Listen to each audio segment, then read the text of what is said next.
అమ్మా ఏం చేస్తున్నారా? హాయ్, బొబ్బర్లు వడియాలు చేస్తున్నా. చూపించు. ఒక గ్లాసు బొబ్బర్లు, ఒక పావు గ్లాసు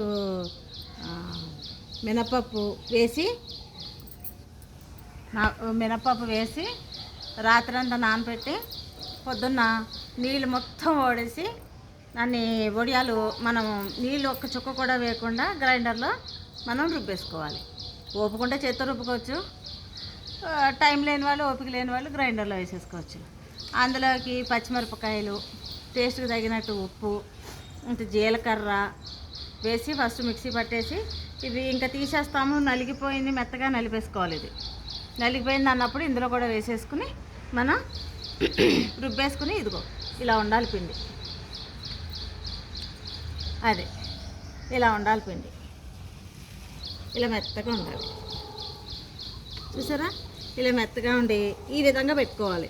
ఈ విధంగా ఎందుకు పెట్టానంటే ఇది రెండు రకాలుగా వాడుకోవచ్చు. ఒకటి పుట్టిగా వేయించుకుని అన్నంలో తినచ్చు, రెండు ఇది కూరని చేసుకోవచ్చు. ఇదన్నమాట. సో ఇది ఎండిన తర్వాత మీకు వడియాలు కూడా నేను కూర చేసే టైంలో నేను మీకు చూపిస్తాను. అప్పటి వరకు వెయిట్ చేయండి. బాయ్. చూపించి ఇదంతా చూపించండి.